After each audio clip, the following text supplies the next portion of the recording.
Chapter 14 of Planet of the Damned by Harry Harrison. Chapter 14. Life was ended. Brion's mind contained nothing but despair and the pain of irretrievable loss. If his brain had been completely the master of his body, he would have died there, for at that moment there was no will to live. Unaware of this, his heart continued to beat, and the regular motion of his lungs drew in the dreadful sweetness of the smoke-tainted air. With automatic directness, his body lived on. "What you gonna do?" Telt asked, even his natural exuberation stilled by this. Brion only shook his head as the words penetrated. What could he do? What could possibly be done? "Follow me," a voice said in guttural Disan through the opening of a rear window. The speaker was lost in the crowd before they could turn. Aware now, Brion saw a native move away from the edge of the crowd and turn to look in their direction. It was Ulv. "Turn the car that way." He punched Telt's arm and pointed. "Do it slowly and don't draw any attention to us." For a moment there was hope, which he kept himself from considering. The building was gone and the people in it all dead. That fact had to be faced. "What's going on?" Telt asked. "Who was that talked in the window?" "A native, that one up ahead. He saved my life in the desert, and I think he is on our side. Even though he's a native Disan, he can understand facts that the Magter can't. He knows what will happen to this planet." Brion was talking to fill his brain with words so he wouldn't begin to have hope. There was no hope possible. Ulv moved slowly and naturally through the streets, never looking back. They followed as far behind as they dared, yet still keeping him in sight. Fewer people were about here among the deserted off-world storehouses. Ulv vanished into one of these. Light Metals Trust Limited, the sign read above the door. Telt slowed the car. "Don't stop here," Brion said. "Drive around the corner and pull up." Brion climbed out of the car with an ease he did not feel. No one was in sight now in either direction. Walking slowly back to the corner, he checked the street they had just left. Hot, silent, and empty. A sudden blackness appeared where the door of the warehouse had been, and the sudden flickering motion of a hand. Brion signaled Telt to start and jumped into the already moving sand car. "Into that open door, quickly, before anyone sees us." The car rumbled down a ramp into the dark interior and the door slid shut behind them. "Ulv, what is it? Where are you?" Brion called, blinking in the murky interior. A gray form appeared beside him. "I am here." "Did you—" There was no way to finish the sentence. "I heard of the raid. The Magter called together all of us they could to help them carry explosive. I went along. I could not stop them, and there was no time to warn anyone in the building." "Then they are all dead?" "Yes," Ulv nodded. "All except one.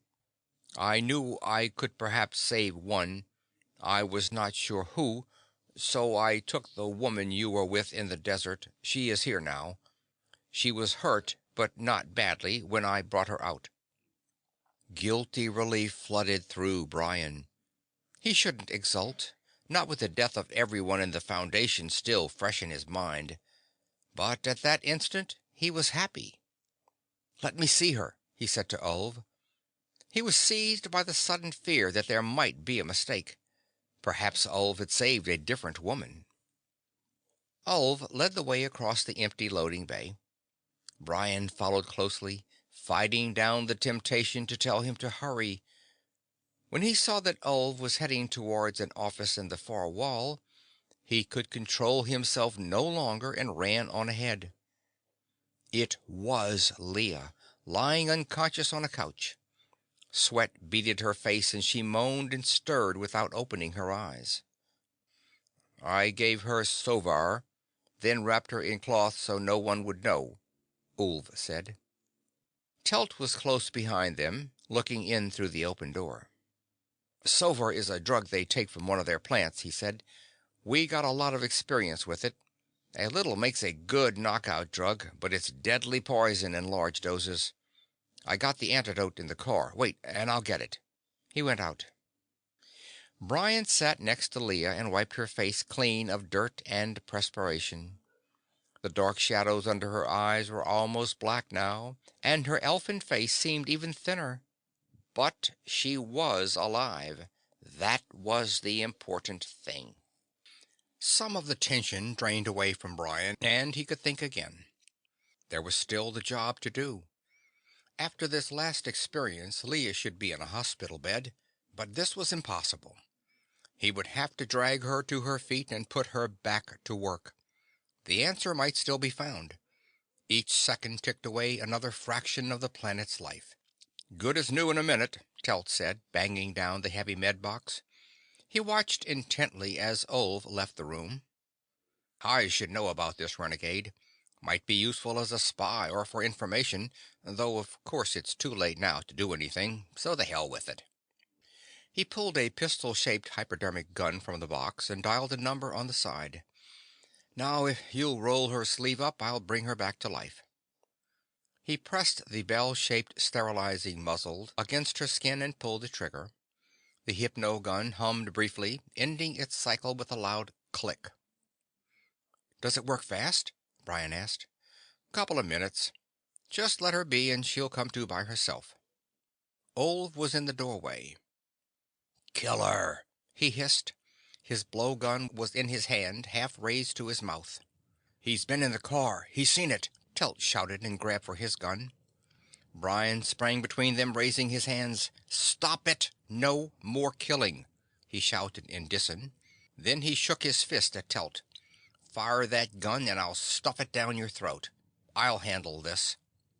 He turned to face Ulv, who hadn't brought the blowgun any closer to his lips. This was a good sign. The Disan was still uncertain. You have seen the body in the car, Ulv, so you must have seen that it is that of a Magter. I killed him myself because I would rather kill 1 or 10 or even 100 men than have everyone on this planet destroyed. I killed him in a fair fight, and now I am going to examine his body. There is something very strange and different about the Magter. You know that yourself. If I can find out what it is, perhaps we can make them stop this war and not bomb Nyjord. Ulv was still angry, but he lowered the blowgun a little. I wish there were no off-worlders, he said. I wish that none of you had ever come. Nothing was wrong until you started coming. The Magter were the strongest, and they killed, but they also helped. Now they want to fight a war with your weapons. And for this you are going to kill my world, and you want me to help you? Not me, yourself, Brion said wearily. There's no going back. That's the one thing we can't do. Maybe Dis would have been better off without off-planet contact. Maybe not. In any case, you have to forget about that. You have contact now with the rest of the galaxy, for better or for worse. You've got a problem to solve, and I'm here to help you solve it. Seconds ticked by as Ulv, unmoving, fought with questions that were novel to his life. Could killing stop death? Could he help his people by helping strangers to fight and kill them? His world had changed, and he didn't like it. He must make a giant effort to change with it. Abruptly, he pushed the blowgun into a thong at his waist, turned, and strode out. Too much for my nerves, Telt said, settling his gun back in the holster. You don't know how happy I'm gonna be when this whole damn thing is over. Even if the planet goes bang, I don't care. I'm finished. He walked out to the sand car, keeping a careful eye on the Disan crouched against the wall. Brion turned back to Leah, whose eyes were open, staring at the ceiling. He went to her. Running, she said. and her voice had a toneless emptiness that screamed louder than any emotion. "They ran by the open door of my room, and I could see them when they killed Dr. Stein. Just butchered him like an animal, chopping him down. Then one came into the room, and that's all I remember." She turned her head slowly and looked at Brion. "What happened? Why am I here?" "They're dead," he told her. "All of them. After the raid, the Disans blew up the building. You're the only one that survived. That was Ulv who came into your room, the Disan we met in the desert. He brought you away and hid you here in the city." "When do we leave?" she asked in the same empty tones, turning her face to the wall. "When do we get off this planet?" "Today is the last day. The deadline is tonight. Kraft will have a ship pick us up when we are ready. But we still have our job to do. I've got that body. You're going to have to examine it. We must find out about the Magter. Nothing can be done now except leave." Her voice was a dull monotone.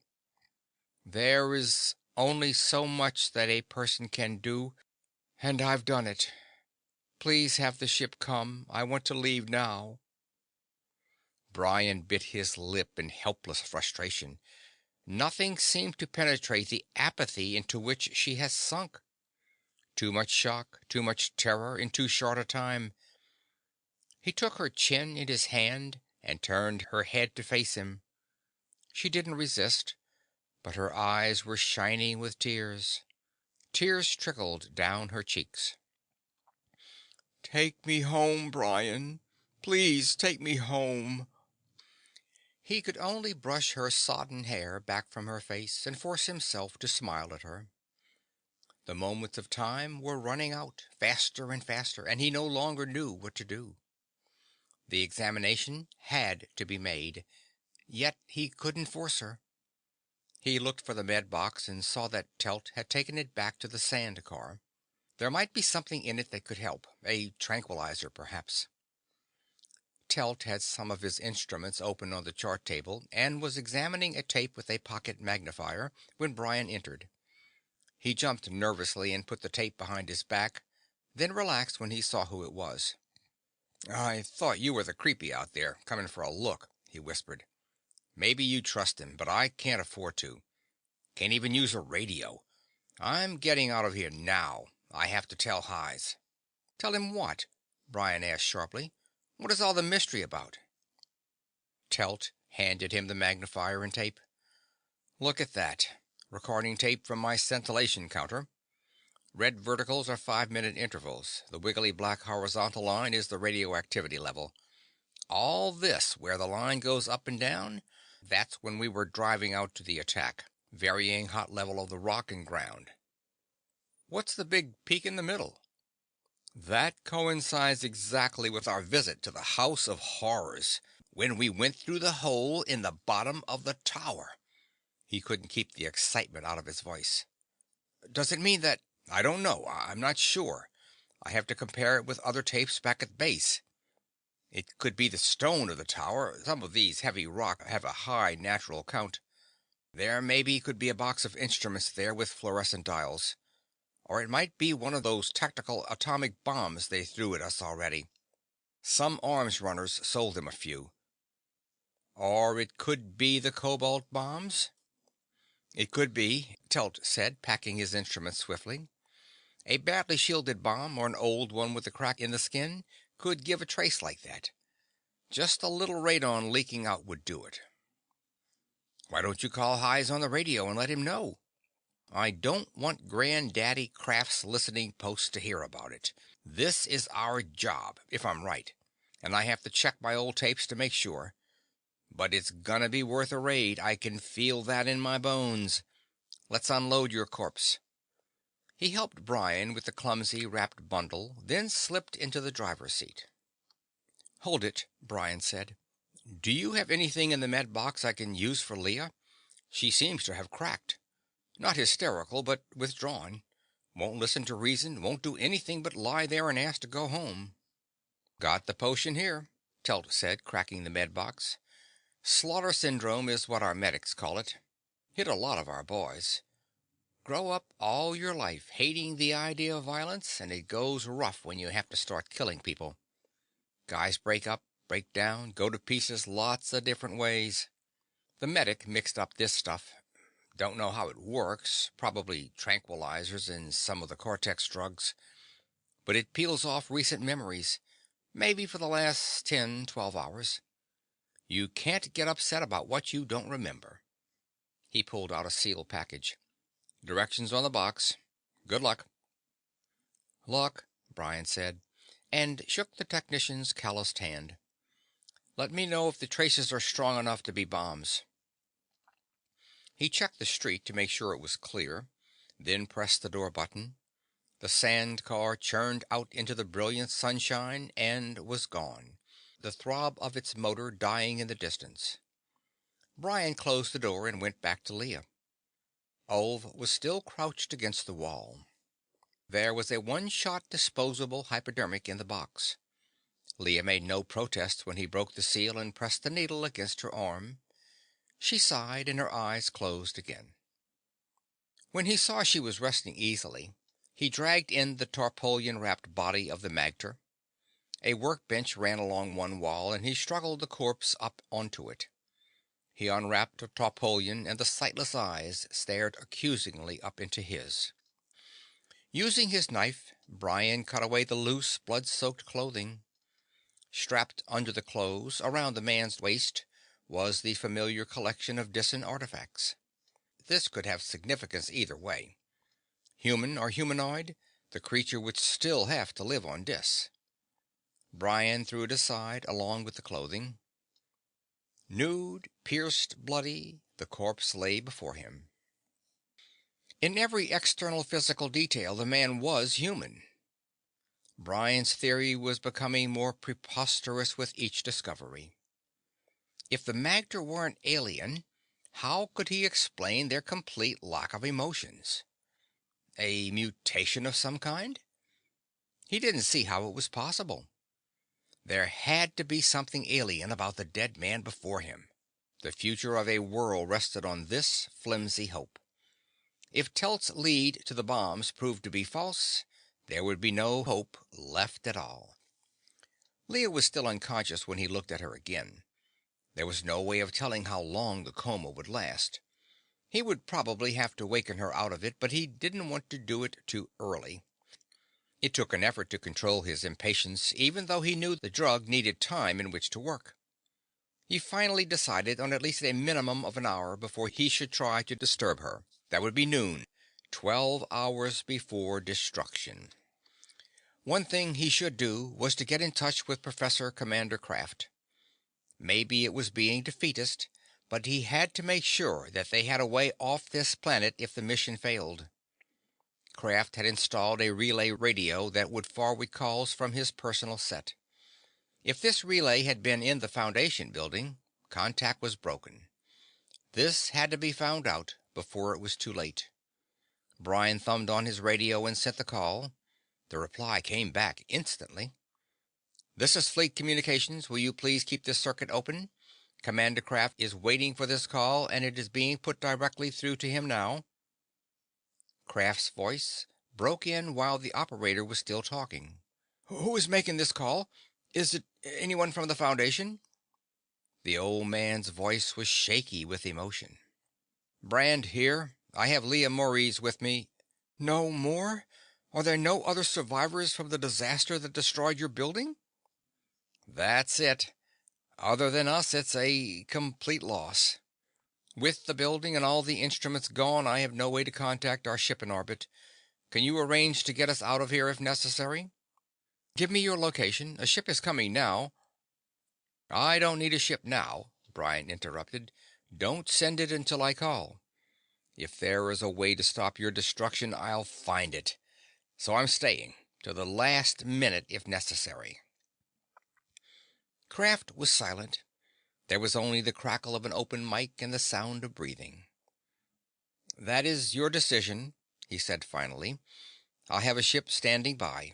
But won't you let us take Miss Maurice out now?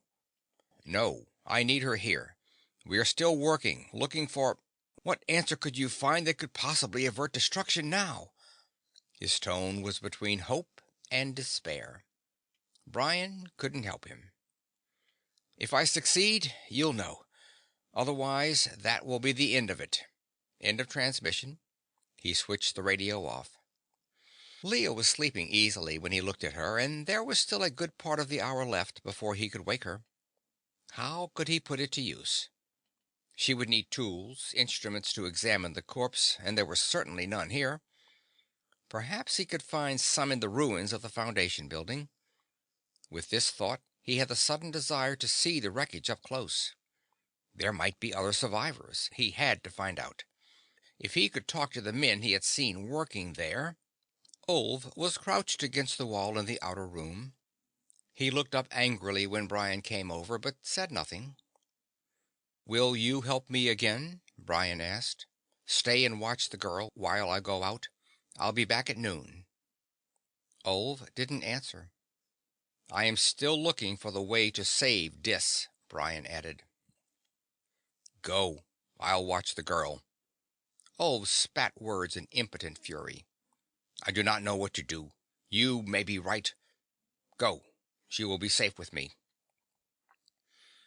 Brion slipped out into the deserted street, and, half running, half walking, made his way toward the rubble that had been the Cultural Relationships Foundation. He used a different course from the one they had come by, striking first toward the outer edge of the city. Once there, he could swing and approach from the other side, so there would be no indication where he had come from. The Magter might be watching, and he didn't want to lead them to Leah and the stolen body. Turning a corner, he saw a sand car stopped in the street ahead.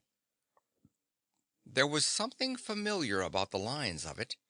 It could be the one he and Telt had used, but he wasn't sure. He looked around, but the dusty, packed dirt street was white and empty, shimmering in silence under the sun. Staying close to the wall and watching carefully, Brion slipped towards the car. When he came close behind it, he was positive it was the one he had been in the night before. What was it doing here?